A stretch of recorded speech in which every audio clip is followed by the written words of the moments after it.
취임 초부터 국민과의 소통을 강조한 문재인 정부. 국민의 물음에 답한다를 모토로 청와대 국민청원제도를 도입했다. 당장 해결할 수 없는 청원이라도 장기적으로 법 제도를 개선할 때 참고가 될 것입니다. 어떤 의견이든 참여 인원이 기준을 넘은 청원에 대해서는 청와대와 정부 부처에서 성의 있게 답변해 주기 바랍니다. 국민청원제도 도입 이후 약 70만 건의 청원글이 게시되었고 130건의 글이 공식 답변을 받았다. 확대 행위로 인한 이로써 국민이 직접 정책을 제안하는 직접 민주주의의 본보기가 되었다. 특히 소방공무원 국가직 전환을 요구했던 청원글이 올라온 후 관련 법안은 국회 본회의를 통과했다. 아기를 폭행한 아이 돌보미 처벌 청원에는 여성가족부가 개선 대책을 발표했다. 이외에도 제주도 카니발 사건, 민식이법, 해인이법의 통과 촉구 등 국민의 의견이 실제 반영되기도 했다. 이렇듯 국민청원은 소통과 공감의 장으로 자리매김했다는 긍정평가도 있지만 지나친 여론 재판과 포퓰리즘으로 변색됐다는 우려의 목소리도 있다. 올 한 해 청와대 국민청원을 통해 우리 국민은 어떤 목소리를 냈을까? 오늘 쟁점 토론에서는 국민청원을 계기로 달라진 우리 사회 모습을 되돌아본다.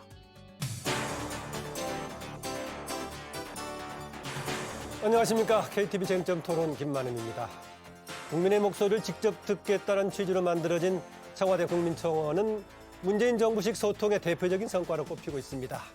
2년이 넘는 기간 동안 정부와 국민을 잇는 핫라인이라는 평가와 함께 이슈의 플랫콜로서 또 모든 사회적인 쟁점이 기승전청원으로 모아졌다는 비판도 공존합니다. 오늘 쟁점 토론은 연말 특집으로 청와대 국민청원에 드러난 국민의 뜻과 올 한 해 한국 사회 이슈를 살펴보는 시간을 마련했습니다. 오늘 함께 토론하실 네 분 소개해드리겠습니다. 먼저 고일석 기자 나오셨습니다. 어서 오세요. 예, 다음은 인사이트 K 배종찬 연구소장입니다. 어서 오세요. 안녕하십니까? 네, 정치평론가 윤태근 실장 나오셨습니다. 어서 오세요. 김남국 변호사입니다. 어서 오세요. 네, 안녕하세요. 네, 오늘 쟁점 토론은 유튜브와 페이스북 라이브를 통해서 생중계됩니다. 시청하시면서 소중한 의견 남겨주시면 방송 중에 소개해드리겠습니다. 네 분 패널을 향해서 직접적인 질문을 주셔도 좋습니다. 특별하게 주시면 제가 대신해서 질문을 드리겠습니다. 네, 토론 들어가겠습니다. 첫 번째 쟁점은 국민청원으로 달라진 우리 사회입니다. 예, 국민청원, 문재인 정부에 도입한 대표적인 문재인 정부식의 이른바 소통 방식의 히트 상품이었다라고 주목을 받았는데요. 때로는 논란의 한가운데 서기도 했습니다. 우리 네 분의 패널께서는 2년 전에 시작했던 국민청원에 대한 기대와 더불어서 이후에 진행되는 오늘 현실 어떻게 평가하시는지 네 분 고려 한번 들어보겠습니다. 먼저 고 기자님 어떻습니까? 예, 새로운 형태의 공론 소통 플랫폼으로 자리를 잘 잡았다고 생각이 되고요. 예. 처음 출범할 때 기대했던 것보다 그 이상으로 훨씬 더 크게 역할을 하면서 제 기능을 하고 있다고 생각을 하고 있습니다. 네. 기대보다 오히려 더 많은 성과를 거뒀다라고 평가하시는군요. 네, 배종찬 소장은요. 네. 뭐 국민청원이야말로 현 정부의 히트 상품이라고 봐야 되겠죠. 아하. 여론보다 더 중요한 게 있겠습니까? 민심은 천심인데 이전에는 신문고 제도처럼 국민청원과 비슷한 제도가 있긴 했어요. 근데 그 제도와 국민청원이 가장 다른 점은 국민청원은 같은 청원 내용에 대해서 많은 사람들이 이제 공감을 하고 힘을 실게 되는 겁니다. 네. 그러니까 그 이전에 신문고 제도가 주로 개인의 민원을 해결할 수밖에 없는 상황이었다면 물론 그것이 공공적인 또 제도 개선까지 발전할 수는 있습니다. 하지만 국민청원을 통해서 그동안 이야기하기 쉽지 않았던 정치 개혁까지 이야기를 하게 되고 이런 부분은 분명 큰 우리의 또 효과라고 봐야 될 것 같고요. 하지만 이제 이것이 좀 쟁점화되고 논란이 되는 뭐 약점은 있기는 했습니다만 훨씬 더 이 득이 되는 효과가 컸던 제도라고 볼 수 있겠습니다. 예, 과거에 배종찬 소장은 뭐 상품 조사 같은 거 했었죠, 연구소에서요. 그렇습니다. 조사에서. 마케팅 조사를 하게 되죠. 예, 히트 네. 상품이라고 얘기하길래 그런 차원에서도 좀 주목해 볼 만했나라는 그렇습니다. 이거 겁니다. 정말 팔 수 있는 상품이었다면 얼마나 좋았을까요? 네, 윤태곤 실장 어떻게 평가하십니까? 다들 긍정적인 부분 말씀하셨으니까 저는 네. 그 전제하에서 동의한 전제하에서 약간 뭐 명에 대한 암을 본다면은 이게 이제 20만 이상이 답변하게 돼 있지 않습니까? 네. 이게 물론 이런 청원에 대해서 너무 소수 그 문턱을 너무 낮추면은 이게 다 답을 너무 많이 해야 되는 이제 문제점이 있는데 20만 이상이라는 이게 문턱이 있다 보니까 조금 세몰이 형국이 아하. 되는 면은 이제 분명히 있는 거죠. 이게 흔히 이제 뭐 좌표를 찍는다 이쪽 가가지고 우리 다 가자. 또 반대하는 쪽은 우리 반대로 청원에 세워가지고 또 가자. 올해 같은 경우에는 조국 전 장관 임명해야 된다, 임명하지 말아야 된다가 양쪽 다 수십만을 모았거든요. 그건 물론 그만큼 뜨겁다라는 거지만은 그 이슈가 그게 어떻게 보면은 청와대 청원을 꼭 해야 될 문제는 아닌 건데 네. 그런 식으로 발현되는 것들도 있다는 거죠. 예, 한편으로는 뭐 청와대 청원의 성격이기도 하겠지만 또 SNS 시대의 또 특징이 아닌가 네. 그런 생각이 들기도 합니다. 네, 김남욱 변호사. 이게 청원이라고 하는 이 청와대 청원 게시판 자체가 직접 소통의 장을 열었다라고 생각이 됩니다. 언론을 통해서 기자들을 통해서 청와대에 묻고 싶은 걸 묻고 취재를 통해서 또 그리고 청와대 대변인이 이야기하는 것들을 통해서 국민들이 어떤 메시지를 들을 수는 있지만 사실은 이것은 언론이라고 하는 매체를 중간에 거쳐가지고 전해지는 것이기 때문에 예. 직접 소통한다라는 그런 느낌은 없었거든요. 그런데 많은 국민들이 청와대 청원 게시판에 투박하지만 정말 진솔한 의견을 담아가지고 게시판에 글을 쓰고 또 무엇보다 거기에 함께 동의하고 공감하는 분들까지 함께 참여해가지고 거기에 대해서 국민들이 청와대로부터 직접 답변을 듣는다라는 것 이거 자체만으로 저는 상당히 의미가 있다고 생각이 들고요. 이런 어떤 직접 소통의 장으로서의 기능을 함과 동시에 또 성과도 좀 분명히 있었던 것 같습니다. 뭐 차후에 저희가 여러 가지 이야기를 좀 하겠지만 그냥 단순하게 뭐 청와대의 답변만 들은 것이 아니라 실질적으로 제도 교선이나 국회의 입법으로도 이어진 경우가 많았기 때문에 네. 이런 점을 좀 생각한다라고 하면 뭐 물론 뭐 윤태곤 실장님께서 말씀해 주신 대로 부정적인 좀 측면도 있긴 했지만 그럼에도 불구하고 긍정적인 어떤 기능을 더 많이 하지 않나 생각이 듭니다. 네, 고일석 기자께서는 맨 처음 시작하면서 너무 짧게 얘기하셨는데 종합적인 편을 조금 더 보충하신다면요. 예. 그러니까 지금 부정적인 측면도 말씀들 해주셨는데요. 그런 것까지 감안해서 예. 부정적인까지 몽땅은 담아서 퍼부을 수 있는 그런 플랫폼으로서의 기능을 하고 있지 않나. 예. 그런 것이 별로 없었단 말이죠. 네, 그런 측면에서 크게 큰 역할을 하고 있다고 생각합니다. 네, 그런 요소까지 감안해서 들어가는 중요한 플랫폼 역할을 했다라는 평가였습니다. 예, 문재인 정부가 이렇게 야심차게 내놓은 국민청원 게시판, 아까 그 대통령의 11월 달에 청와대 수석보좌관에서 했던 발언 내용이 소개가 됐습니다마는 국정현안 관련 내용이면 나이와 상관없이 누구나 청원을 올릴 수 있습니다. 지난 2년 반 동안에 누가 얼마나 참여했는지 한번 살펴보겠습니다. 예, 지금 보니까 성별로는 조금 남성이 더 많은 편입니다. 여성이 45.5%, 남성이 54.5%로 여성보다는 남성이 10% 정도 많은 것으로 집계가 되었습니다. 연령대로 봤을 때 국민청원을 가장 많이 이용한 연령대는 좀 낮은 쪽이 많군요. 18세에서 24세가 29.3%가 이용했고요. 제가 29.3% 많이 떠오른 숫자인데 최근에 보니까 29.3%는 그 1인 가구 비율이 29.3% 같는데요. 딱 그거네요. 뒤를 이어서 25세에서 34세가 26.1%였고요. 35세에서 44세가 20.4%. 65세 이상은 조금 상대적으로 인구 구성에 비해 조금 낮은 편입니다. 5%인 것으로 나타났습니다. 연령대가 낮을수록 국민청원 게시판을 많이 이용했다 이걸 확인할 수 있습니다. 청원 분야별로 한번 보자면은 봅시다. 분야별로 보자면은 정치 개혁 분야가 18%로 가장 높네요. 아까 우리 윤태곤 실장이 얘기했던 논란의 주로 대상이 정치 개혁과 관련된 분야가 아니었나라는 생각이 이제 네, 그 카테고리를 거의 정치 개혁으로 이제 분류하겠죠. 예. 인권 성평등 분야가 10%, 안전 환경이 7%.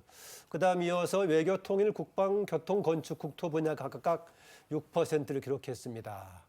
어떤 청원이 국민의 공감을 많이 받았는지 보면은요, 국민의 공감 차원에서 봤을 때는 역시 가장 모든 사람들의 보편적인 문제라고 할 수 있는 인권 성평등 문제가 무려 20%나 됐고요. 이어서 정치개혁도 역시 뜨거운 과제였던 만큼 12%, 또 안전 환경 청원에 대한 동의가 11%, 또 문화예술 체육 언론 보건복지 분야가 청원이 각각 8%, 6%로 나타났습니다. 예, 이런 데이터 자료를 통해서 보니까 얼마나 많은 국민이 다양한 분야에 관심을 가지고 있었는지, 관심을 또 가지고 참여했는지 좀 우리가 알아볼 수 있겠습니다. 먼저 국민청원이 답변을 이렇게 받을 때까지 어떤 과정을 거쳤는지, 예, 어느 분이 설명 주시겠습니까? 배종찬 수장 설명 주시겠습니까? 네, 뭐 어려운 과정은 아닙니다. 네. 근데 처음에 이제 국민청원 제도가 도입됐을 때는 누구나 이제 게시판에 올리게 되고 네. 일정 수의 이제 공감을 받게 되면은 여기에 대해서 이제 청와대가 직접 답변을 하게 되는데 20만 명입니다. 예. 사실 이 기준이 쉬울 것 같아 보이지만 결코 쉬운 정도의 숫자가 아니거든요. 예. 20만 명 정도의 공감을 얻었던 것이 굉장히 사회적으로 큰 이슈가 됐던 것들, 예. 아니면 아주 정치적으로 쟁점화돼서 진영 결집이 나타났던 그런 이슈들이 주로 이제 20만 명을 돌파하기도 했고, 또는 굉장히 억울한 일을 당한 경우도 그랬는데, 지금은 제도가 조금 바뀌어서 사전 동의 제도라는 게 있어요. 네. 그래서 SNS 상에서 한 100명 정도의 사전 동의를 먼저 받은 것에 대해서만 이제 게시판에 올라가게 일단 됩니다. 주제로 설정이 돼야겠군요. 그렇습니다. 예. 그럼 올라가게 되고, 또 여기서도 근데 그게 어려운 건가요? 어떤 건가요? 지금 그것과 관련해서 조금 논란이 있긴 합니다. 왜냐하면 100명을 모으는 것 자체가 좀 쉽지 않다. 아하, 그래요? 근데 이게 또 청와대에서는 고육지책인 게 모든 내용들을 다 게시판에 올릴 수가 없는 그런 문제점도 애로사항도 있는 것이거든요. 네. 그러다 보니까 그 다음번에 또 하나 또 이게 추가가 된 것이 그 이전에는 내용을 고스란히 다 소개를 했습니다. 네. 그러다 보니까 어떤 상대방에 대해서 실명으로 노출이 돼서 네. 이 불이익을 당하는 경우가 결국 개인의 낙서장이 그렇죠. 돼버릴 수도 있었겠군요. 특히 이제 그러니까는. 예. 지금 우리가 분야별로 나눴을 때는 이렇습니다만은 처리 기관으로 보면 사법기관이 다뤄야 되는 내용도 상당히 많이 올라가고요. 법적으로 억울하다. 그게 이제 인권으로 우리가 분류 정리가 돼 있는데, 그러다 보니까 그런 민감한 내용들은 또 별 처리를 했습니다. 아하. 별 처리를 해서 보지 않도록 하다 보니까 어떤 이들은 이건 뭐 국민청원 했더니 여러 가지 제약 조건이 왜 이렇게 많아. 근데 뭐 아무런 제약 조건 단계가 없는 그런 예. 청원은 있을 수가 없거든요. 그래서 이런 과정을 거치고 나면 또 그대로 또 노출이 돼서 공감을 받을 수 있는 그런 장이 열리게 됩니다. 중간에 이 거름장치라든가 조금의 제도 변화가 어떤 결과의 변화를 가져왔습니까? 어떻습니까? 예, 그렇죠. 그전에는 다 오픈됐기 때문에 예. 그 언론에서 뭐 10명 동의한 것도 막 뉴스에 내고 아, 뉴스에서 얼마나 키우냐에 따라서 아주 예, 소수가 그런 했던 게 것도 이제 나올 수 뉴스 소스가 있겠군요. 됐으니까 예. 그래서 어떤 일이 있었냐면 김모 유명 방송인이 성추행을 했다는 글이 올라와서 막 뉴스에 막 나온 적이 있어요. 그때 이제 그 올린 사람이 고등학생이었는데 그렇게 일이 커질 줄 모르고 예, 예. 다시 청원을 올려서 장난으로 한 거다. 예, 예, 예. 이런 해프닝도 있었습니다. 그런 게 걸러질 수가 있는 것이죠. 100명 동의자가 있으면. 예. 그러니까 최소한의 초기에 100명 했을 때는 그때부터 이후에 공개가 되니까 예. 최소한의 거름장치 기능을 했다고 그렇죠. 볼 수 있겠군요. 아까 보셨겠지만은 가장 많은 동의를 얻어낸 분야가 인권 선평등 분야였었는데요. 어떻게 본다면은 그동안에 이런 분야에 대한 우리가 지금 이 시대에 가장 중요한 과제임에도 불구하고 논란은 꺼내지만은 구체적인 정책이라든가 대안 이것을 만들어내지 못한, 즉 공론의 무대에 제대로 서지 못했다면은 여기에 실제 이제 정책 변화까지 이끄는 좀 기여했다, 이런 측면을 주목해 볼 수가 있겠습니다. 김남욱 변호사. 네, 특히 인권 성평등 분야와 관련되어서 지난 2년 반 동안 이 청와대 청원 게시판이 상당한 어떤 공을 만들어냈다라고 생각이 드는데요. 사실 성이라고 하는 것 정말 오랜 기간 동안 우리의 어떤 패습처럼 이렇게 계속되어 왔던 건데 예. 이것을 쉽사리 깨부순다는 것 자체가 좀 쉽지는 않았던 것 같습니다. 뭐 최근 10여 년간 많은 부분에 있어서 개선이 이루어졌다고는 하지만 그럼에도 불구하고 드러나지 않았던 어떤 그런 것들이 있었다고 보이고요.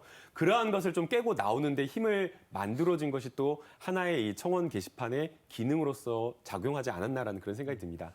그래서 인권과 성과 관련된 성평등과 관련된 부분에 있어서 많은 국민들의 좀 공감을 더 얻어내지 않았나 그 생각이 들고요. 거기에 대해서 좀 주목할 만한 게 또 연령대에 전 좀 주목을 하게 됐습니다. 네. 집회 시위에 최근에 나가신 분들 20대가 거의 보이지 않는다. 그다음에 젊은 10대나 이런 20대가 아예 안 보인다라고 하면서 왜 이런 어떤 사회 문제에 관심을 갖지 않느냐라고 하는데 의사를 표출하는 그 방법이 좀 바뀐 것 같다라는 생각이 듭니다. 네, 20대나 30대의 어떤 젊은 층 같은 경우에는 지금 온라인에서 청원 게시판 보면 의외의 결과이지 않습니까? 어떻게 보면 굉장히 좀 사회적 문제에 관심이 많을 30, 40대나 40, 50대가 더 많을 것 같은데 그게 아니라 20대가 제일 많다라고 하는 것은 20대가 거리로 나와서 어떤 촛불을 들거나 집회 시위에 참여하진 않지만 개별 어떤 정책적 현안이나 사회 현안에 굉장히 누구보다 더 민감하게 반응을 하면서 온라인에서 적극적으로 의사표시를 한다라고 하는 것은 이거 자체로 굉장히 의미가 있는 어떤 결과라고 생각이 들고요. 조금 더 어떤 그 청와대라든가 아니면 정치를 하는 각 정당에서 이러한 어떤 민의를 광장에서뿐만 아니라 온라인 야. SNS상에서도 받아들이려는 이런 플랫폼을 만들기 위한 노력을 좀 더 활발하게 해야 되지 않나 생각도 듭니다. 네, 시대 환경에 따라서 공적인 분야에 대한 의견 제시의 무대라든가 통로가 좀 바뀌었다. 그런 측면까지 얘기해 줬네요. 인권, 성평등, 소수자 관련해 가지고 지금 국민청원을 계기로 봤을 때 어떤 변화가 있었느냐 그런 그러니까 저도 얘기입니다. 좀 첨언하자면요. 김 변호사님 말씀에 첨언하자면 10대에서부터 20대 초반까지가 제일 높은 것은 온라인에 제일 이게 뭐 손쉽게 쓸 수 있는 이런 체화된 게 있고 두 번째로는 이 세대가 사회적 약자지 않습니까? 학교 현장, 아르바이트 현장 이런 데서 이제 인권적 차별, 성적 차별, 임금 체불 이런 데 대해서 사회, 이제 청년 세대를 사회 구조에서 약자로 좀 분류하고 그렇죠. 있고 그런 부분들에 대해서 말할 수 있는 데가 없는데 말할 수 있는 것들. 그러니까 여기 분류되는 게 예. 인권 성평등에 대해서 나오는 것들이 이게 좀 사실은 카테고리를 아주 좀 단순하게 해놨기 때문에 인권 성평등이라고 돼 있는데 제가 조금 들여다보니까 이제 임금 체불이라든지 예. 뭐 아르바이트 현장, 학교 현장에서의 이런 인권 침해 같은 것들도 여기 많이 들어 있더라고요. 네. 결국은 제일 많이 쓰는 사람하고 이 제일 동의되는 비율이 높은 그 카테고리가 일치하고 있다는 걸 볼 수 있는 거죠. 네, 네. 관련해서 뭐 같이 느끼신 분 있으면 얘기하십시오. 그래서 성평등 관련 인권 성평등 네. 말씀하셔서 큰 카테고리겠지만 그 청원 수는 2위인데 10%로 2위인데 네. 동의 수는 20%로 2위란 말이죠. 네. 그럼 저렇게 많은 항목 중에 20%가 그러면 거의 뭐 과점 예, 예. 주제라고 봐야죠. 그러면 청원 수가 10%로 2위라는 것은 말 꺼내기 힘든 주제라는 거죠. 근데 꺼내 놓으면 엄청나게 동의하는 사람이 많은 그런 주제다. 아, 그동안은 중요한 과제였었는데 쟁점화 공론화 못 시켰다가 중요한 예. 무대가 됐다. 예, 우선 자기가 말 꺼내기도 힘들고 누구한테 얘기를 해야 될지도 모르고 그다음에 어디다가 얘기를 하면 뭐 해결이 될지 안 될지도 그렇지 않으니 마땅치가 않았었는데 예. 여기 어렵게 꺼내니까 많은 사람들이 동의를 해서 정책도 생기고 경찰 수사 같은 경우는 또 적극적이게 되고 이슈화도 되고 이런 변화가 일어나는 것이죠. 예. 아니 많은 역할들을 해왔던 겁니다. 그러니까 네. 인권이라는 것이 우리가 SNS 상을 통해서 10대, 20대들은 사회적 약자잖아요. 이들이 공감대를 얻을 수 있다는 것이 가장 큰 기능이었는데 왜냐하면 그냥 나가서 아무리 떠들어봐야 도와줄 사람이 없거든요. 네. 근데 누가 주목했냐? 적어도 내 의견을 대통령이 들어줄 수 있다. 이것이 바로 인권을 개성하는 가장 중요한 이 통로로서 인식을 하기 시작했다라는 것이거든요. 그전에는 말 그대로 사각지대였지 않습니까? 대표적인 게 이런 사례가 국민청원에 올라갔는데 굉장히 큰 주목을 받았어요. 뭐냐 하면은 한 대학생이 미국에서 연수를 마치고 그랜드 캐년에 갔는데 아. 큰 사고를 당한 겁니다. 기억이 납니다. 예. 예. 근데 아무도 손 놓고 어떻게 도와줄 수가 없는데 거금의 이 병원비 이걸 지불을 해야 되기 때문에 한국으로 아예 이송조차 안 되는 겁니다. 근데 부산 지역의 학생이었는데 학교도 도움을 주겠다 그러고 정부도 외교부에서 여러 가지 영사 업무를 지원해주고 이러면서 이 약자의 문제가 해결돼가는 그런 또 우리 현상도 볼 수 있었거든요. 그러니까 그전에는 해결하기엔 불가항력적이었던 것이 상당히 개선되는 역할을 한 것이죠. 네, 또 뭐 그 관련해서는 또 이제 다른 측면을 얘기했던 뭐 이렇게 또 네티즌도 있긴 했습니다. 아까 또 주목했던 것 중 하나가 우리가 자료로 봤던 것 중에 하나가 가장 많은 청원 분야는 정치 개혁으로 아까 나왔었는데요. 아까 제가 이 정치 개혁 이 분야가 주로 이제 논란의 대상이 많이 올랐다 얘기했었는데 그 중에 일부 정당 해산 청원도 같이 들어가고 했었는데요. 그러다 보니까 정치적인 세력 대결에 적시 무대가 되지 않은 이런 비판도 있었는데 아까 뭐 이 부분 지적해 주셨어요. 어떻습니까? 그러니까 제가 생각할 때는 저는 10대, 20대들이 많이 참여하고 인권, 성 부분에 대해 가지고 이야기하는 걸 명의라고 한다면 네. 물론 이게 정치 개혁, 말은 정치 개혁인데 보면 정쟁 내용이 많죠. 이게 많이 올라가는 건 그만큼 우리 사회가 그렇다라는 현실을 보여주는 거긴 하지만은 네. 꼭 이게 청와대 게시판이라는 장을 통해서까지 한 번 더 싸울 필요가 있느냐. 저는 사실은 이 부분에 대해서는 되게 좀 부정적인 편이에요. 물론 모르겠습니다. 이걸 제도로 그럼 너는 어떻게 하겠다는 말이냐 안 해내보라고 한다면은 이게 또 우리의 모습이니까 이걸 뭐 어떻게 숨길 수도 없는 거지만은 저는 굳이 청와대 게시판이라는 장을 통해가 이걸 한 번 더 할 필요 있을까라는 생각은 있어요. 그리고 이게 연령대로 보면은 60대 이상이 아까 5% 정도 5%. 참여하지 않습니까? 그건 또 거꾸로 보면은 60대 이상 보수층에서 볼 때는 이 청와대 청원이라는 장 자체를 뭔가 조금 여권의 장으로 아하. 생각을 해서 아예 참여를 안 하는 경향도 있는 거거든요. 같은 식구들의 놀이터증으로 볼 수도 그렇죠. 있다. 그러면은 이제 물론 지금 뭐 특정 정당에 대한 이제 어떤 정당에 대한 반대가 더 높기 때문에 그 정당에 대한 이제 반대 숫자가 더 높기도 한데 그게 거꾸로 좀 과잉되는 경향도 분명히 있거든요. 특정 정당에 이제 두 당이 있는데 예를 들어서 지지율 격차가 4대 6이라면 여기는 한 2대 8로 보인다. 이런 거면 조금 과잉 대표, 과소 대표 되는 거 아니겠습니까? 이 부분에 대해서는 조금 고민이 필요했으면 좋겠어요. 네. 제도적으로. 근데 뭐 다른 측면도 있는 것이 저도 오랫동안 이제 여론조사를 해왔기 때문에 과연 이 국민청원을 어떻게 봐야 될까 했는데 여론조사는 말 그대로 이게 그냥 교과서 같은 이 비례, 인구 비례, 뭐 지역 비례 할당을 해서 나오는 의견이기 때문에 사실은 아주 적극적인 의견이라기보다는 그냥 표준화된 여론이거든요. 네. 사실 여론도 강도가 있죠. 어떤 거는 이게 아주 강한 여론이 있고 조금은 좀 약한 여론이 있는데 젊은 세대들이 정치에 참여할 방법이 잘 없습니다. 그런데 이들이 큰 관심을 가지고 본인의 의사를 적극적으로 표현한 것이죠. 그래서 저는 이걸 너무 지나치게 정치적으로 해석하기보다는 주로 국민청원에 이런 젊은 세대들이 참여를 해서 특정 정당에 대한 문제점을 지적하는구나. 그런 적극적인 여론으로 저는 볼 필요도 있겠다. 그래서 한때는 이제 이 국민청원에 나온 것 두고서 청원 전쟁. 이것이 어디로 옮겨갔냐면 네. 실검으로 옮겨가면서 실검 대첩 이렇게까지 이야기가 됐는데 두 가지만 딱 지적을 드리면 이렇게 정치적인 사안이 올라온 것에 대해서는 정당을 해산하자 대통령이 답변해 줄 수 없는 사안이거든요. 그렇다면 이제 좀 더 보완적인 장치가 있으면 좋겠어요. 이런 담론의 장을 모여서 조금 공론화시키고 그동안 우리가 이 정당의 문제가 뭐가 문제였는지를 논의해 볼 수 있는 자리까지 좀 추가적으로 마련되는 어떤 국민청원의 보완책이 있었다면은 젊은 세대들 이제 만 18세까지 선거 연령도 내려갈 가능성이 상당히 높아지지 않았습니까? 네, 뭐. 그러니까 마냥 안 된다고 할 것이 아니라 이거 문제점만 지적할 것이 아니라 이것의 순기능도 좀 살려갈 수 있는 담론의 장까지 좀 보완됐더라면 상당히 좋았을 텐데 하는 또 생각이 들었습니다. 네. 저도 간단히 말씀드리겠습니다. 근데 이제 정치적인 쟁점이 맞붙는 이 필드를 놓고 보면요. 네. 어느 장소건 간에 공평한 장소가 없어요.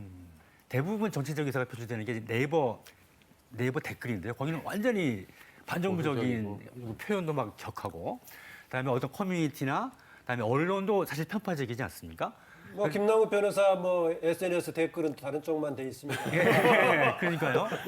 어느 플랫폼이건 다 일방향으로 흐르고 있는 게 지금 현실이에요. 그런데 양방이 골고루 올라오는 건 그리고 정제된 표현으로 그다음에 이제 어떤 여론의 뒷받침도 확인되는 상태에서 그렇게 골고루 올라오는 건 청와대 청원이 유일하지 않나 싶어요. 아하, 그나마. 예. 네. 그래서 그 청와대에서 할 일이 대부분 정치적인 사안은 청와대에서 할 일이 아니죠. 그러나 그런 측면에 이 쟁점 사안이 골고루 정리된 채로 올라오는 그런 플랫폼으로서의 기능은 굉장히 포지티브한 기능이 아닌가 싶습니다. 네. 네, 뭐 여러 가지 뭐 부작용도 있을 수는 있다고 생각이 되는데요. 아마 그 중에 하나로서 굉장히 정치적으로 민감한 현안에 여야가 조금 이렇게 갈라져서 싸우는 게 조금 보기는 좀 좋지 않아 보인다라는 그런 비판이 있는 것 같습니다. 그러나 그게 또 우리 사회를 그대로 보여주는 현상, 그냥 단면인데 이거 자체를 도외시하고 아닌 것으로 잘못된 것으로 치부하기는 좀 어렵다고 보이고요. 오히려 청와대 청원 게시판에 그런 어떤 정치적 현안을 막 올리면서 이것에 동의하자라고 하면서 함께 주변에게 이 이야기를 설득하는 그 과정도 우리 사회의 또 하나의 어떤 발전적인 어떤 모습이라고 생각이 됩니다. 그렇기 때문에 이것을 너무 이제 부정적으로만 좀 볼 것은 아니라고 생각이 들고요.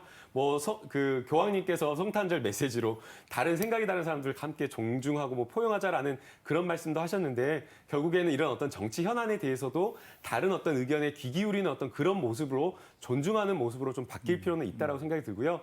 아울러서 배종찬 그 소장님께서 말씀하신 그 공론의 장, 담론을 조금 더 발전적으로 이야기할 수 있는 것으로 나아가야 된다는 부분에 좀 공감을 합니다. 네. 사실 많은 국민들이 청와대나 정부 기관에 답변을 원한다라고 이야기를 하면서 청원을 해가지고 폭발적인 어떤 동의가 됐는데 이 청와대에 나온 어떤 답변이나 이럴 때 이 내용 들어보면 좀 김 빠질 때가 좀 있거든요. 네. 그래서 조금 더 이것을 더 나아가서 한 번 더 질문하고 답변이 부족하다라고 하면 거기에 대해서 더 이야기를 내놓는 그런 부분에 대한 어떤 공론의 장이 조금 더 발전적으로 이야기가 되면 여기 지금 청원 게시판이 부작용도 조금 보완하면서 더 잘 될 수 있지 않을까 생각합니다. 제가 조금 부연을 하자면요. 처음에 이제 청와대 청원 게시판이라는 걸 만든 의도는 조금 좁은 거지 않습니까? 우리가 다 이해하다시피 이런 이제 힘든 일에 대해서 제도적 변화가 가능한 것, 혹은 제도적 변화가 약간 그쪽하고 핀트가 어긋나더라도 청와대가 이제 적극적으로 답변할 수 있는 것, 이게 하나가 있는데 거기에서부터 점점 넓어졌죠. 방금 말한 우리가 이야기했던 정치적 세대결의 문제 혹은 어떤 사회 현상에서 사람들이 우리 이렇게 화났다. 예를 들어서 평창 동계올림픽 과정에서 개주 특정 선수에 대해 가지고 이 선수를 뭐 갑자기 엄격하게 단일팀도 뭐 있고요. 아니, 단일팀 말고 예. 이제 우리 여성 개주 팀에 대해 아, 가지고 예, 예, 이제 예, 예. 이 선수를 뭐 엄벌에 처하고 국가대표에서 쫓아내 주십시오라고 60만 명 이상이 모였단 말입니다. 뒤에 보니까 이 선수는 그런 문제가 없는 선수로 들어왔었어요. 근데 이게 단기간에 사람들이 화가 났다는 거 보여주는 거 그것도 사회 현상으로서는 의미가 있는데 저는 청와대 청원 게시판이라는 게 이 세 마리 토끼를 다 잡겠다라고 생각하면은 세계가 다 잘 안 될 수 있다는 생각도 들어요. 네. 그래서 좀 제도적 보완이 필요한 것 같아요. 일단 마무리 좀 가서 이제 대안 관련 논의를 좀 추가로 좀 네. 얘기해 보기로 합시다. 아까 얘기하는 과정이 이미 나왔었는데요. 무엇보다도 그동안에 사회적으로는 문제가 있음에도 불구하고 공론의 무대에 오르지 못했던 것이 이번에 국민청원을 통해서 등장했고 해법과 이어진 것들이 많았다는 점에서 긍정적인 평가를 했는데요. 이번에 이렇게 그게 호응을 받으면서 기능할 수 있었던 배경 어떻게 봐야 될까요? 어떤 분들은 촛불과 탄핵 정국 이후에 새로운 정부에 대한 기대가 여기에 같이 반영되면서 국민청원도 힘을 받았지 않았는가 이런 얘기도 하던데 호응 얻었던 가장 중요한 배경 뭐라고 보십니까? 저는 여기 가장 큰 이유가 국회가 제 기능을 못한 거예요. 국회가 제 기능을 못한다. 왜냐하면은 민식이법을 왜 통과를 안 시킵니까? 그러니까 이것도 모든 법이라는 것은 이해 당사자가 있거든요. 그러니까 다 좋고 좋은 게 좋은 거다라고 생각을 하면 어떤 일도 못하기 마련입니다. 하지만 그것을 최소화해서 법안을 통과시켜야 되는 것인데 이번에 이게 직접 민주주의의 성격이 강하거든요. 국민청원은. 그렇게 될 수밖에 없는 것이 대의민주주의의 기능을 제대로 못한 겁니다. 그러다 보니까 법안 하나도 수만 건이 올라가면 뭐합니까? 몇 건이 통과되지 않는다면. 그래서 적어도 더군다나 사회적 약자는 더 심하겠죠. 민식이법, 하준이법 이런 유사한 내용들을 올릴 수 있는 공간이 국민청원입니다. 왜? 예. 믿을 건 국민밖에 없는 거거든요. 그래서 이것도 청와대가 이 알려진 또 내용들, 이슈들에 대해서 국민청원으로 올라온 걸 마음대로 할 수 없는 것이 바로 국민들의 여론이 여기에 또 한 번 반영이 됩니다. 그러다 보니까 저는 가장 크게 국민청원이 힘을 발휘할 수 있었던 것은 국회가 제 기능을 못했다. 그리고 국민청원이 힘을 받을 수 있었던 건 저는 국민들의 공감대. 이것이 가장 큰 역할을 한 걸로 보입니다. 네, 다른 분은요? 이건 그러니까 제가 처음에 새로운 형태의 공론 소통 플랫폼이라고 말씀드렸는데요. 네. 그 배경이 되는 것은 청와대라는 기관이 좀 인격화돼 있죠. 다른 기관들은 기관이지 않습니까? 국회나 무슨 뭐 부처나. 근데 청와대는 대통령이라는 한 인간이 떠오르는 그런 기관이란 말이죠. 그러니까 말 건네기가 쉬운 그런 대상의 특성이 있습니다. 그러니까 다른 뭐 인권 같은 국가인권위원회라든가 뭐 각 부처의 뭐 민원 접수도 있고 게시판도 다 있는데 거기는 뭔가 선뜻 굉장히 포멀한 무슨 민원을 접수하려면 뭐가 딱 맞춰야 뭐 규격 같은 게 맞춰져야 될 것 같고 게시판은 또 아무 소용 없을 것 같고 이게 좀 어려움이 있는데 청와대는 대통령이 생각난단 말이에요. 대통령이 뭐 쉬워 보인다는 뜻이 아니라 일단 사람의 모습이 떠오르기 때문에 말 꺼내기가 쉬워지는 것이죠. 그 다음에 또 문재인 대통령의 캐릭터가 있죠. 이거 이제 취임 이후보다는 취임 이전에 그러니까 이 캠페인 당시에 그 형성된 캐릭터가 훨씬 중요하다고 보는데요. 그러니까 소통 이미지가 크지 않습니까? 아주 쉽게 말을 건넬 수 있는 그런 이미지고 그래서 쉽게 접근할 수가 있었고 그다음에 그 소통이라는 것은 사실 그냥 허공이 되고 내뱉기만 해도 속이 시원해지지 않습니까? 네. 근데 누군가 들어준다. 그럼 더 깊어지죠. 거기다 대댓까지 해준다. 그럼 더 깊어지는 것입니다. 그다음에 주거니 받거니 하고 법적으로 실행이 된다. 그럼 훨씬 더 진짜 얘기하고 싶어서 안 달라는 이런 지경이 되는 것이죠. 이런 요인들 때문에 오픈했을 때 확 인기를 끌었고 그다음에 작용을 했고 그러니 더 인기를 끌고 그런 시간이 가면서 안정화된 그냥 뭐 억울한 일 있으면 무조건 청와대 청원 하고 떠오르는 것으로 프레이밍화, 그러니까 이제 자리매김이 돼 있는 것이 큰 호응을 지금 처음에도 호응을 얻었고 지금도 그 호응이 이어지고 있는 요인이라고 생각을 합니다. 네, 윤태곤 실장 이게 그 이제 신문고적인 성격을 하다 보니까 일부에서는 지금 민주주의 시대하고 왕조 시대의 신문고 역할하고 조금 연결시키면서 어떻게 볼 것인가라는 조금 논란도 있었습니다. 이걸 어떻게 봐야겠습니까? 그런 면이 분명히 있긴 있는데 그건 어쩔 수 없다고 생각을 하고요. 이제 고일석 기자님 말씀하신 데 저 동의하는 편인데 과거 정부에서도 가끔 이런 게 나옵니다. 청와대 민정실 혹은 민원비서관을 통해서 접수된 어떤 민원에 대해서 영부인께서 혹은 대통령이 보시고 뭐 이제 아픈 아이 수술 뭐 병원에 찾아가가지고 이렇게 위로를 하고 이제 치료비를 뭐 이렇게 희사했다. 네. 막 박수치고 이제 좋은 미담이죠. 근데 이제 이런 것보다 확장이 된 것이고 청와대 청원 게시판이라는 것은 누가 이걸 뭐 다 넣는지 보고 있는 거지 않습니까? 그럼 그때는 그걸 이제 탁 찍어서 대통령이나 청와대가 제일 모양새를 제일 좋게 만들 수 있는 것에 대해서 골라서 답변하는데 물론 지금도 제일 답하기 좀 좋은 부분에 대해서는 자세히 답을 하고 좀 답하기 껄끄러운 부분에 대해서는 간단하게 답하고 이런 게 있습니다만 그게 과거보다는 훨씬 투명화돼 있다. 물론 왕조식 오히려 투명하고 민주적인 방식으로 된 지금 그러니까 소통의 왕조식 방식이다. 신문고 위로 올라가는 거 물론 청와대 게시판이 너무 잘 되다 보니까 각 부처 게시판이라든지 이런 곳은 잘 안 되는 게 분명히 있어요. 하지만 그런 정과 부의 이런 것을 볼 때는 그래도 정이 더 높은 면이 있을 것 같아요. 네, 김남욱 변호사. 네, 결국에는 이 국민청원 게시판이 이렇게 큰 호응을 얻었다라고 하는 것은 다른 부분에 있어서 앞서 배종찬 소장님께서 말씀해 주셨듯이 국회라든가 아는 다른 어떤 기관이라든가 아니면 언론이라든가 이런 것들이 국민의 어떤 불만이라든가 여러 가지 현안, 사회 현안을 충분하게 담아내지 못했고 공론회장을 만들지 못했기 때문이라고 생각이 됩니다. 이런 어떤 플랫폼이나 이런 것들이 없었던 것이 아니라 각각 분산되어 있는 여러 그냥 일반 개인들이 사용하는 커뮤니티나 이런 것에 공감 비공감으로 해가지고 뭐 베스트 게시판으로 올라오거나 이런 것들이 이미 있었는데 사실은 그러한 어떤 문제를 제도적인 어떤 차원으로 끌어올리지 못했다라는 그런 생각이 들고요. 네. 그것을 이제 중간자 입장에서 하고 있는 것이 지금 청와대의 청원 게시판이라고 생각이 됩니다. 만약에 청와대 청원 게시판이 없었다라고 한다면 그냥 뭐 일반 사이트나 게시판에서 댓글을 달고 그냥 분노와 불만을 표출하는 정도에 그쳤을 그러한 어떤 내용들이 그것을 하나하나 분산되어 있는 것을 청와대 청원 게시판으로 모아가지고 제도적 개선을 할 수 있게끔 하는 그런 좀 동력으로 좀 삼았다라고 생각이 들고요. 그렇기 때문에 이 네. 청원 게시판이 좀 힘을 가지고 또 많은 국민들이 또 주목을 하고 그래서 더욱더 이렇게 많이 또 청원을 하고 있는 것이 아닌가 생각이 듭니다. 네, 어쨌든 이게 새로운 시대의 국민 소통 방식으로서 여러 가지 장점을 가지고 있고 필요한 부분이고 기능했다라는 얘기입니다. 물론 조금 더 계속 어떤 시간가 시작한 다음에 또 새로 보완해야 될 과제가 등장하겠습니다만은 그건 잠시 후에 살펴보기로 하고요. 쟁점 토론 계속해서 다음 쟁점으로 넘어가겠습니다.